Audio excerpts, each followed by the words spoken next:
जय गुरु जी, शुक्राना गुरु जी। ओम नमः शिवाय, शिव जी सदा सहाय। ओम नमः शिवाय, गुरु जी सदा सहाय। ओम नमः शिवाय, शिव जी सदा सहाय। ओम नमः शिवाय, गुरु जी सदा सहाय।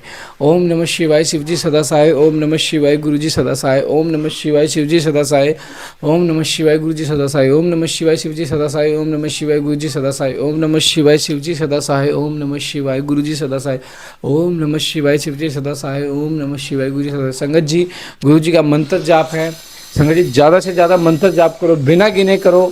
एक मंत्र जाप इतना प्यारा है संगत जी, वो मैंने चैनल पे डाला हुआ है। सबसे पॉपुलर वीडियो में, अगर आप जैसे चैनल खोलते हो तो वीडियो दबाओगे, पॉपुलर में डालोगे, सबसे ऊपर आपको एक मंत्र दिखेगा।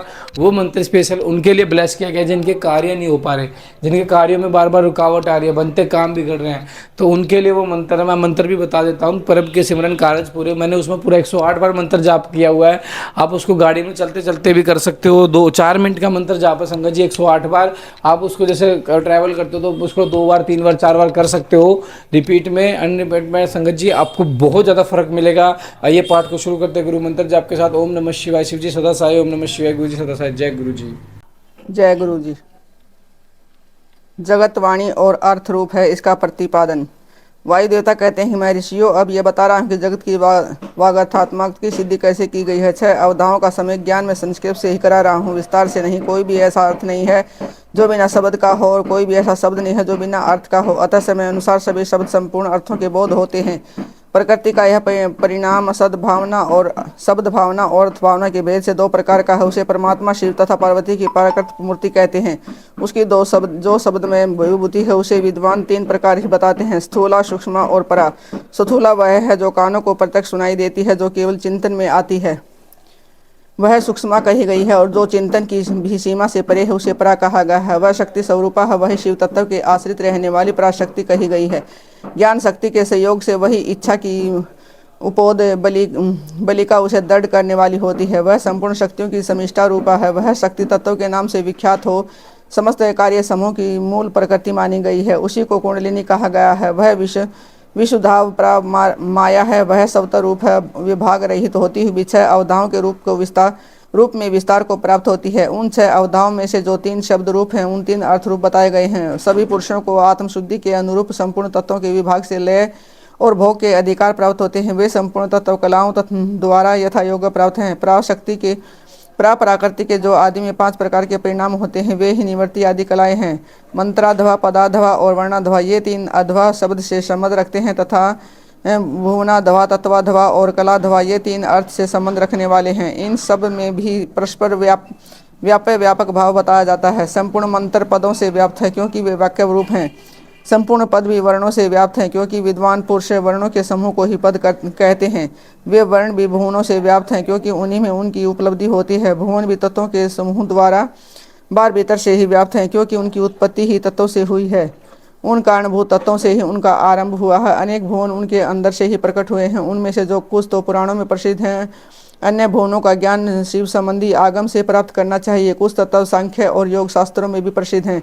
शिव शास्त्रों में प्रसिद्ध है। दूसरे भी जो तत्व हैं, वे सब के सब कलाओं तथा यथा योग व्याप्त हैं। प्रकृति के जो आदिकाल में 5 परिणाम हुए हैं, वे ही निवर्ती आदि कलाएं हैं। वे 5 कलाएं उत्तरोत्तर तत्वों से व्याप्त हैं, अतः पराशक्ति सर्वत्र व्यापक है। वह विभाग रहित होकर भी 6 अवधाओं के रूप में विभक्त हैं। शक्ति से लेकर पृथ्वी तत्व पर्यंत संपूर्ण तत्वों का प्रादुर्भाव शिव तत्व से हुआ है। अतः जैसे घड़े आदि मिट्टी से व्याप्त हैं, उसी प्रकार वे सारे तत्व एकमात्र शिव से ही व्याप्त हैं। जो 6 अवधाओं से प्राप्त होने वाला है, वही शिव का परम धाम है। 5 तत्वों के शोधन से व्यापिका और अव्यापिका शक्ति जानी जाती है। निवृत्ति कला के द्वारा रुद्र लोक पर्यंत ब्रह्मांड की स्थिति का शोधन होता है। प्रतिष्ठा कला द्वारा उससे भी ऊपर जहाँ तक अव्यक्त की सीमा है, वहाँ तक की शोध की जाती है। मध्यवर्ती विद्या कला द्वारा उससे भी ऊपर विधवेश्वर पर्यंत स्थान का शोधन होता है। शांति कला द्वारा उससे भी ऊपर के स्थान का तथा शांतियता कला के द्वारा अध्वा के अनंत तक का शोधन हो जाता है। उसी को परम व्योम कहा गया है। ये 5 तत्व बताए गए हैं, इनसे संपूर्ण जगत व्याप्त है। वही साधकों को यह सब कुछ देखना चाहिए। जो अवधा की व्याप्ति को न जानकर शोधन करना चाहता है, वह शुद्धि से वंचित रह जाता है, उसके फल को नहीं पा सकता। उसका सारा परिश्रम व्यर्थ केवल नरक की ही प्राप्ति कराने वाला होता है। शक्तिपात का संयोग हुए बिना तत्वों का ठीक ज्ञान नहीं हो सकता। उनकी व्याप्ति और वृद्धि का ज्ञान भी असंभव है। शिव जी की यह शिव की जो चित्त स्वरूपा परमेश्वरी पराशक्ति है वही आज्ञा है। उस कारण रूपा आज्ञा के सहयोग से वो शिव संपूर्ण शिव के अधिष्ठाता होते हैं। विचार दृष्टि से देखा जाए तो आत्मा में कभी विकार नहीं होता। यह विकार की प्रतीति माया मात्र है, न तो बंधन है और न ही बंधन से छुटकारा दिलाने वाली कोई मुक्ति है। शिव की जो अव्यचारिणी पराशक्ति है वही संपूर्ण ऐश्वर्य की पराकाष्ठा है। उन्हीं के समान धर्म वालिता विशेषता उनके उन विलक्षण भावों से युक्त है।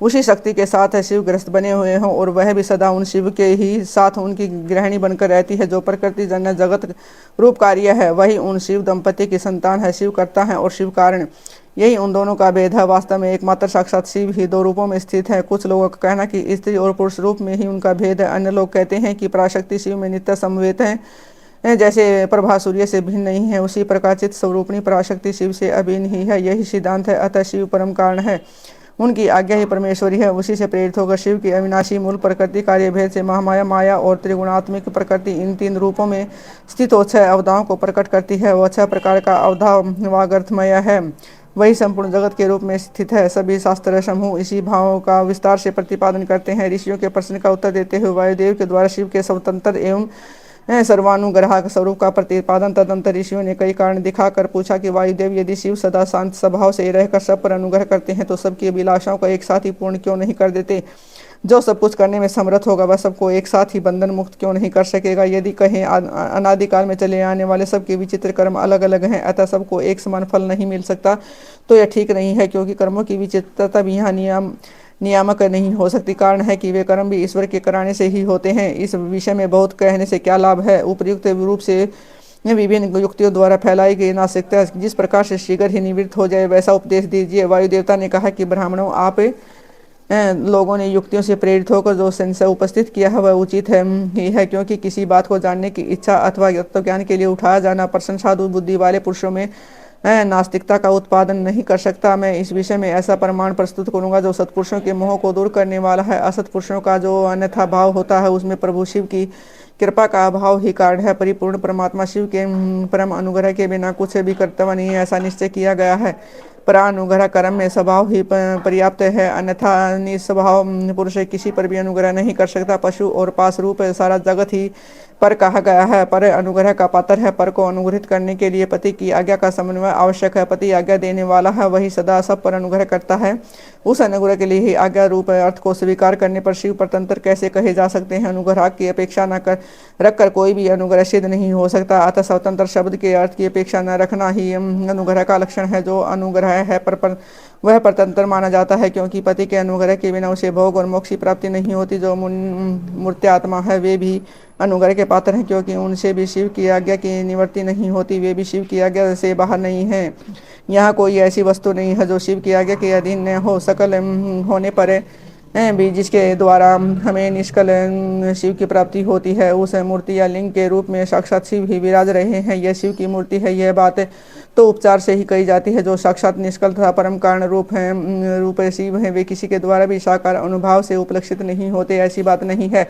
यहाँ प्रमाण गम्य होना उनके स्वभाव का उत्पादक नहीं है। प्रमाण अथवा प्रतीक मात्र से अपेक्षा बुद्धि का उदय नहीं होता, वे परम तत्व के उपलक्षण मात्र हैं। इसके सिवा उनका और कोई अभिप्राय नहीं है। कोई न कोई मूर्ति ही आत्मा का साक्षात उपलक्षण होती है, शिव की मूर्ति है। इस कथन का अभिप्राय यह है कि उस मूर्ति के रूप में परम शिव विराजमान है। मूर्ति उनका उपलक्षण है। जैसे काष्ठ आदि आलंबन का आश्रय लिए बिना केवल अग्नि कहीं उपलब्ध नहीं होती, उसी प्रकार शिव भी मूर्त आत्मा में आरूढ़ हुए बिना उपलब्ध नहीं होते। यही वस्तु स्थिति है। जैसे किसी से यह कहने पर कि तुम आग ले आओ, उसके द्वारा जलती हुई लकड़ी आदि के सिवा साक्षात अग्नि नहीं लाई जाती, उसी प्रकार शिव का पूजन भी मूर्ति रूप में ही हो सकता है, अन्यथा नहीं।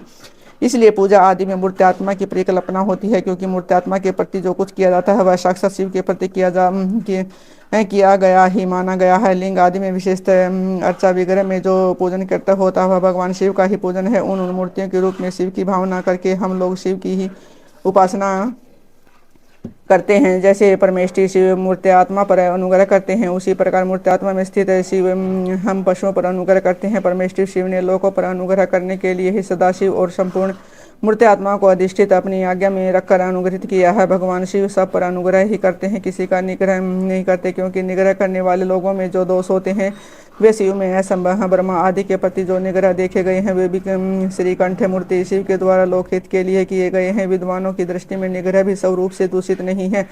जब वह राग द्वेष से प्रेरित होकर किया जाता है तब निंदनीय माना जाता है। इसलिए दंडनीय अपराधियों की राजाओं की ओर से मिले हुए दंड की प्रशंसा की जाती है। यदि साधु की रक्षा करनी है तो असाधु का निवारण करना ही होगा। पहले साम आदि 3 उपायों से असाधु के निवारण का प्रयत्न किया जाता है। यदि यह प्रयत्न सफल नहीं हुआ तो अंत में चौथे उपाय दंड का ही आश्रय लिया जाता है। यह दंडांत अनुशासन लोकहित के लिए किया जाना चाहिए, यही उसके औचित्य को परिलक्षित कराता है।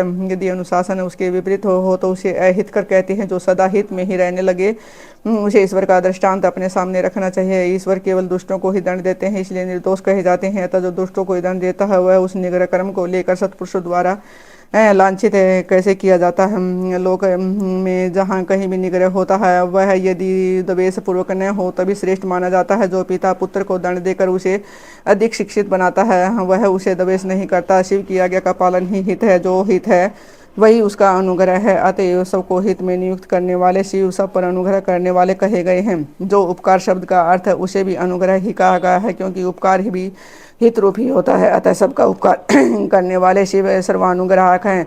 शिव के द्वारा जड़ चेतन सभी सदा हित में ही नियुक्त होते हैं, परंतु सबको जो एक साथ और एक समान हित की उपलब्धि नहीं होती, इसमें उनका स्वभाव ही प्रतिबंधक है। जैसे सूर्य अपनी किरणें द्वारा सभी कमलों को विकास के लिए प्रेरित करते हैं, परंतु वे अपने अपने स्वभाव के अनुसार एक साथ और एक समान विकसित नहीं होते। स्वभाव भी पदार्थों के भावी अर्थ का कारण होता है, किंतु यह नष्ट होते हुए अर्थ को कर्ताओं के लिए सिद्ध नहीं कर सकता। जैसे अग्नि का संयोग सुवर्ण को ही पिघलाता है, कोयले का अहंकार को नहीं, उसी प्रकार भगवान शिव परिपक्व मल वाले पशुओं को ही बंधन मुक्त करते हैं, दूसरों को नहीं। जो वस्तु जैसी होनी चाहिए वैसे वह स्वयं नहीं बनती, जब वैसे बनने के लिए कर्ता की भावना का सहयोग होना आवश्यक है।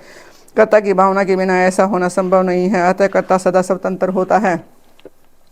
सब पर अनुग्रह करने वाले शिव जिस तरह के स्वभाव से निर्मल हैं, उसी तरह जीव संज्ञा धारण करने वाली आत्माएं संभवतः मलिन होती हैं। यदि ऐसी बात नहीं होती तो वे जीव क्यों नियम पूर्वक संसार में भटकते और शिव क्यों संसार बंधन से परे रहते। विद्वान पुरुष कर्म और माया के बंधन को ही जीव का संसार कहते हैं। यह बंधन जीव को ही प्राप्त होता है, शिव को नहीं। इसमें कारण है जीव का स्वाभाविक मल, वह कारणभूत मल जीवों का अपना स्वभाव ही आगुंतक नहीं है। यदि आगुंतक होता तो किसी को भी किसी भी कारण से बंधन प्राप्त हो जाता, तो यह हेतु है वह एक है, क्योंकि सब जीवों का स्वभाव एक सा। यद्यपि सब में एक सा आत्म भाव है तो भी मल के परिपाक और अपरिपाक के कारण कुछ जीव बद्ध हैं और कुछ बंधन से मुक्त हैं।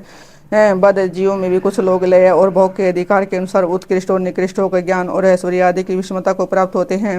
अर्थात कुछ लोग अधिक ज्ञान और ऐश्वर्य से मुक्त युक्त होते हैं तथा कुछ लोग कम, कोई मूर्त्यात्मा होते हैं और कोई साक्षात शिव के समीप विचरने वाले होते हैं। मूर्त्यात्मा में कोई तो शिव स्वरूप हो 6 अवधाओं के ऊपर स्थित होते हैं, कोई अवधाओं के मध्य मार्ग में महेश्वर होकर रहते हैं और कोई निम्न भाग में रुद्र रूप में स्थित होते हैं। शिव के समीपवर्ती रूप में भी माया से प्रिय होने के कारण उत्कृष्ट, मध्यम और निकृष्ट के भेद से 3 श्रेणियां होती हैं। यहाँ निम्न स्थान में आत्मा की स्थिति है, मध्यम स्थान में अंतरात्मा की स्थिति है और जो सबसे उत्कृष्ट श्रेणी का स्थान है उसमें परमात्मा की स्थिति है। ये ही क्रमशः ब्रह्मा, विष्णु और महेश्वर कहलाते हैं। यदि कोई वसु परमात्मा पद का आश्रय लेने वाले होते हैं तो कोई अंतरात्मा पद और आत्म पद पर प्रतिष्ठित होते हैं।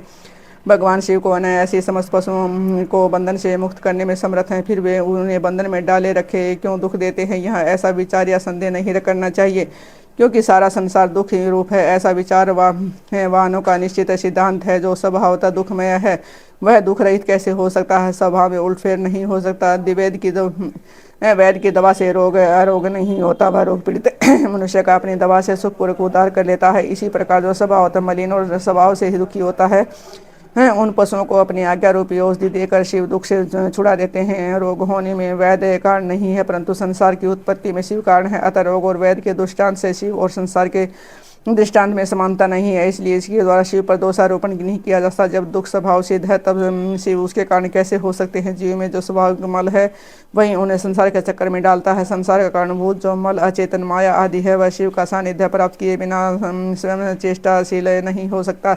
जैसे चुंबक मणि लोहे का सानिध्य पाकर ही उपकारक होता है, लोहे को खींचता है, उसी प्रकार शिव भी जड़, माया आदि का सानिध्य पाकर ही उसके उपकारक होते हैं, उसे संचेष्ट बनाते हैं। उनके विद्वान सानिध्य को कारण हटाया नहीं जा सकता। अतः जगत के लिए जो सदा अज्ञात है वे शिव के ही अधिष्ठाता हैं। शिव के बिना यहाँ कोई भी प्रवृत्त नहीं होता, उनके आगे के बिना एक पत्ता भी नहीं हिलता। उसने प्रेरित होकर यह सारा जगत विभिन्न प्रकार की चेष्टाएं करता, तथापि वे शिव कभी मोहित नहीं होते। उनकी आज्ञा रूपिणी जो शक्ति है वह सबका नियंत्रण करती है। उनका सबका और मुख उसी ने सदा उन संपूर्ण दृश्य प्रपंच का विस्तार किया है, तथापि उसके दोष से शिव दूषित नहीं होते। जो दुर्बुद्धि मानव मोह वश इसके विपरीत मान्यता रखता है वह नष्ट हो जाता है। शिव की शक्ति से वैभव से संसार चलता है, तथापि इसे शिव दूषित नहीं होते। इसी प्रकार आकाश से शरीर रहित वाणी सुनाई दी। सत्यम ओम अमृत सौम्यम इन पदों का वहाँ स्पष्ट उच्चारण हुआ। उसे सुनकर सब लोग बहुत प्रसन्न हुए। उनके समस्त संशयों का निवारण हो गया तथा उन मुनियों ने विस्मित होकर प्रभु पवन देव को प्रणाम किया। इस प्रकार उन मुनियों को संदेह रहित करके भी वायुदेव ने यह नहीं माना कि इन्हें पूर्ण ज्ञान हो गया, इनका ज्ञान अभी प्रतिष्ठित नहीं हुआ है। ऐसा समझकर ही वे इस प्रकार बोले। वायु देवता ने कहा कि मुनियों, परोक्ष और अपरोक्ष के भेद से ज्ञान दो प्रकार का माना गया है। परोक्ष ज्ञान को अस्थिर कहा जाता है और अपरोक्ष ज्ञान को स्थिर युक्त युक्ति पूर्ण उपदेश से जो ज्ञान होता है उसे विद्वान पुरुष परोक्ष कहते हैं। वही श्रेष्ठ अनुष्ठान से अपरोक्ष हो जाएगा। अपरोक्ष ज्ञान के बिना मोक्ष नहीं होता। अतः ऐसा निश्चय करके तुम लोग आलस्य रहित हो श्रेष्ठ अनुष्ठान की सिद्धि के लिए प्रयत्न करो। जय गुरु जी, शुक्राना गुरु जी, संगत जी, गुरु जी का अंतम पर शुक्राना। संगत जी, मैं तो आपको एक ही बात कहना चाहूँगा कि पाठ जितना करोगे, जितने पाठ को सुनोगे, संगत जी सुनना मात्र, अगर आप ध्यान से सुन भी रहे हो ना तो भी वो पाठ करने के बराबर होता है। आप बैठ के पढ़ रहे हो उसके बराबर ही होता है सुनने का भी। तो इसलिए गुरु जी सेवा करा रहे ताकि आप पाठ सुन सको, आपको ब्लेसिंग मिल सके और हमें भी ब्लेसिंग मिल सके, क्योंकि हमें सेवा दी गई है तो सेवा तो संगत जी हम करेंगे। अभी जैसे शिव पुराण हमारी दोबारा कंप्लीट होने वाली है दूसरी बार, लेकिन हम संगत जी आपके लिए तीसरी बार फिर शुरू करेंगे। मैंने फिर बताया हम शिव पुराण कंटिन्यू करते रहेंगे, कभी नहीं रोकेंगे। संगत जी आप बस अपना सहयोग बनाए रखें। 7 जुलाई गुरु जी के लंगर सेवा, गुरु जी का बर्थडे वाले दिन आप अपना सहयोग जरूर करें। जय गुरु जी, शुक्राना गुरु जी।